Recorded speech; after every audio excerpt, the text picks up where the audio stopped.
ciclo de exposiciones vamos a hablar de infecciones respiratorias agudas en pediatría, que es un capítulo bastante importante porque obviamente las enfermedades respiratorias comunes de vías respiratorias altas son enfermedades bastante frecuentes y son una de las causas o la primera causa de consulta en el pediatra, ¿no? La infección respiratoria aguda o IRA es la enfermedad más común, ¿no? ¿Qué niño no tiene resfrío? Se dice que aproximadamente un niño tiene una infección respiratoria de vías altas de 6 a 8 episodios por año, o sea, cada mes a mes y medio se está enfermando, ¿no? Es la primera causa de morbilidad infantil y es la segunda causa de mortalidad infantil, ¿no? Entre estas causas de mortalidad infantil, definitivamente la neumonía es la más importante. La clasificación, según localización anatómica, tenemos infecciones de vías aéreas superiores, tenemos los resfriados comunes, las faringitis, las amigdalitis, las adenoiditis, las sinusitis y las otitis medias agudas. Y así también podemos diferenciar las infecciones de vías aéreas inferiores. Entre las vías aéreas inferiores tenemos las epiglotitis, las laringotraqueitis, las bronquitis, las bronquiolitis y obviamente las neumonías, que hemos tocado un tema aparte. Vamos a hablar de una enfermedad común que es la rinofaringitis aguda, ¿no? Rinofaringitis aguda o resfrío común. La prevalencia es bastante alta en la consulta ambulatoria. Podemos decir que es la primera causa de abuso y sobreuso de antibióticos. Generalmente el grupo etario más frecuente de 6 meses a 3 años de edad. La etiología, definitivamente los rinovirus están en la cabeza, existen más de 100 serotipos de rinovirus. Tenemos también los adenovirus, la influenza y la parainfluenza. La patogenia, desde el punto de vista de patogenia, podemos decir que la vía de ingreso es definitivamente la vía aérea a través de la otite Fourier, a través de la tos que emite el paciente con una rinofaringitis. Se localiza a nivel de mucosa nasal, ¿no? A nivel de faringe, produce un edema local, una secreción hialina, que clínicamente vamos a encontrar con la clásica rinorrea, ¿no? Congestión, rinorrea, coriza, etc., ¿no? Entonces, este agente básicamente vienen a ser, ¿no?, una serie de cuadros virales, ¿no? Entre ellos a la cabeza, como menciono, es el rinovirus, que es una presentación bastante frecuente en la clásica coriza. Este agente por lo general tiene un periodo de incubación que va entre los 2 y los 5 días, ya 2 a 5 días periodo de incubación, o sea, el paciente está asintomático.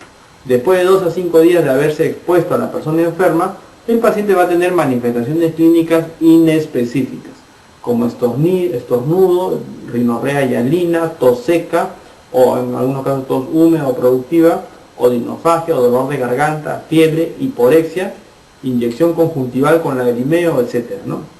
¿Ya? Entonces el paciente va a tener lo que conocemos como una coriza. ¿Ya? El diagnóstico es eminentemente clínico. ¿Ya? Laboratorio, podemos usar serología y cultivo viral, aunque muchas veces no se pide, ¿no? Porque el diagnóstico es clínico, el manejo solamente es sintomático, de acuerdo a la evolución, ¿ya?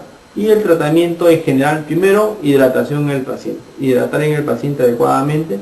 En algunos casos podemos usar las vaporizaciones, que cada vez se usa menos. Ya si el paciente tiene malestar, tiene dolor, ¿no?, el uso de antipiréticos o analgésicos. Entonces tenemos el paracetamol a una dosis de 10 miligramos por kilodosis o el ibuprofeno a dosis de 5 a 10 miligramos por kilodosis.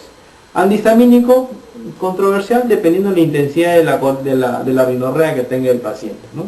Podemos utilizarlos, o sea, el tratamiento generalmente son sintomáticos, no antibióticos, no antivirales, porque no es necesario.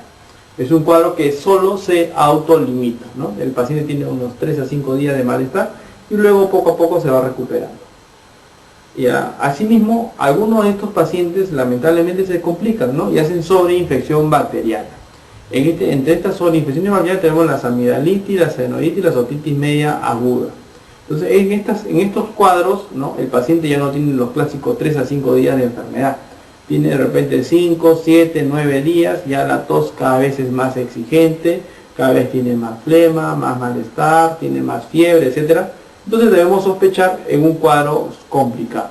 Se dice que cuando un paciente tiene un cuadro respiratorio aparentemente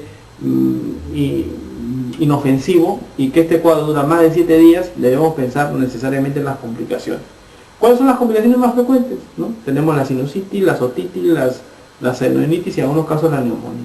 Entonces, según lo que observemos en el paciente, damos tratamiento para la sobreinfección, ¿no?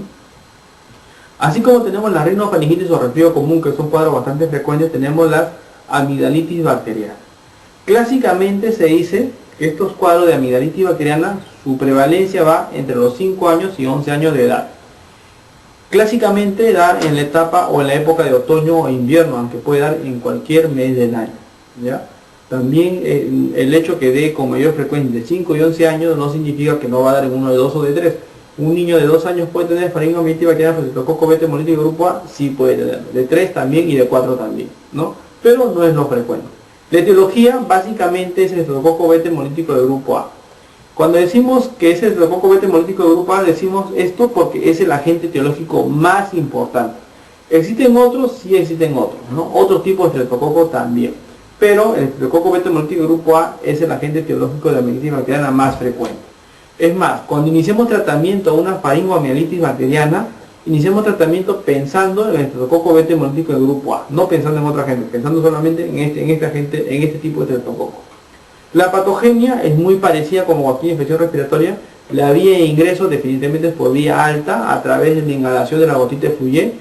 Luego va a la nasofaringe, va a amígdalas, inflama la zona, produce un tejido linfoideo aumentado de tamaño, eritematoso, rojo, edematoso, y va a generar los clásicos exudados purulentos, ¿ya? Las manifestaciones clínicas tenemos odinofagia, o sea, dolor de garganta, fiebre, cefalea, el paciente no va a querer comer por el dolor que tiene en garganta, va a estar con vómitos, dolor abdominal, va a haber adenopatías cervicales, vamos a palpar adenopatía cervical anterior, lateral, posterior, etcétera, ¿no? Petequias en paladar, ¿no? Enantemas también, eritema faríngeo o enantema faríngeo, amígdalas eritematosas e hipertróficas con exudado purulento.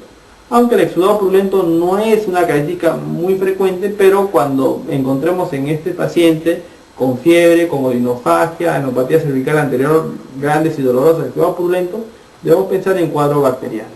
Entonces, ¿qué significa? Que el diagnóstico es clínico, ¿no? Eminentemente clínico, ¿ya? ¿Se puede hacer cultivo de la secreción faríngea? Se puede hacer, ¿no? Y el cultivo por lo general confirma la sospecha clínica, ¿no? Y generalmente sale positivo el Streptococcus beta hemolítico del grupo A.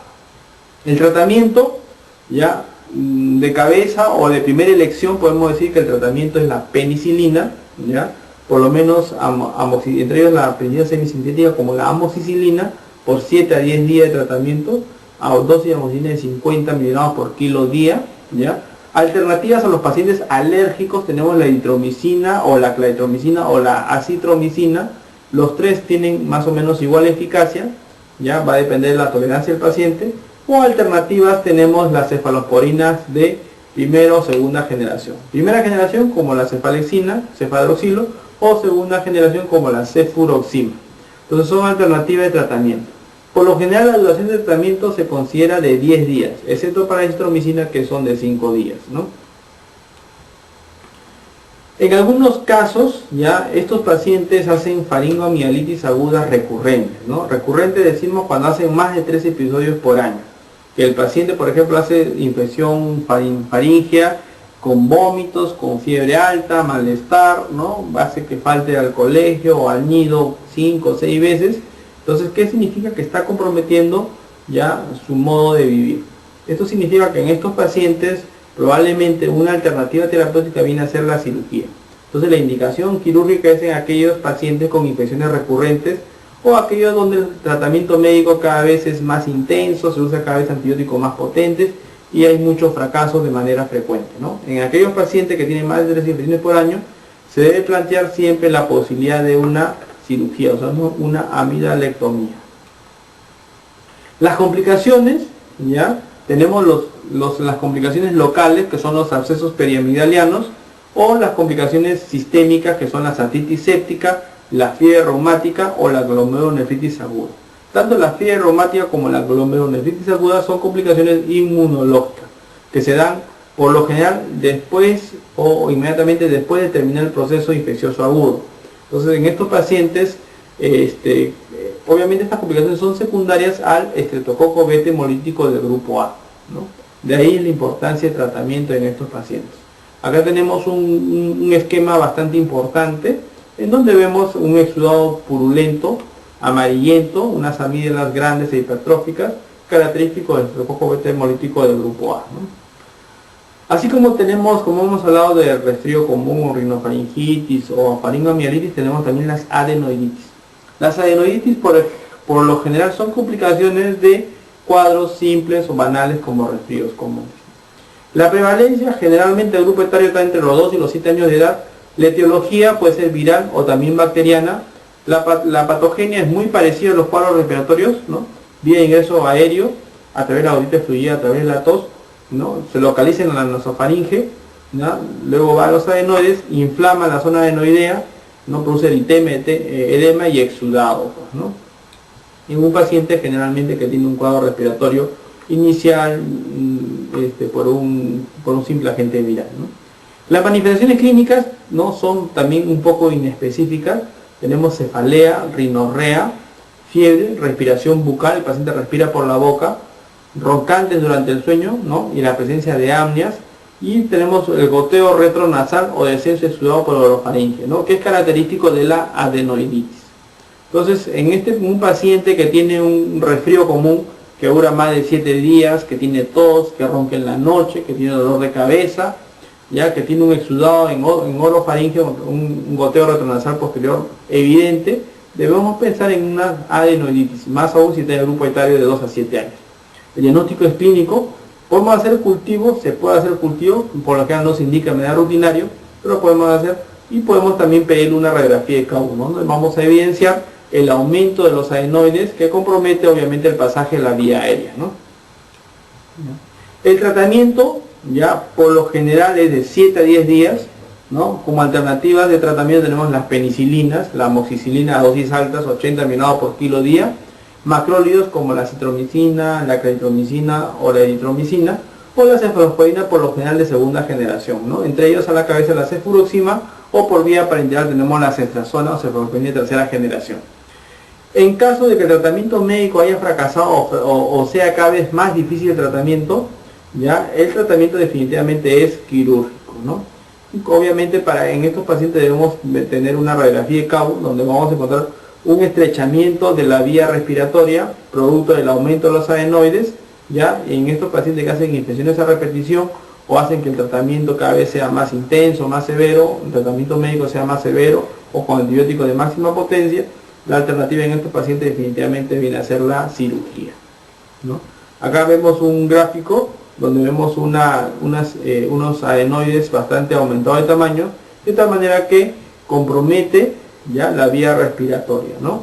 Ya el pasaje de aire no es el apropiado, entonces estos pacientes hacen o duermen a veces con la boca abierta, hacen faringitis a repetición, etcétera, ¿no?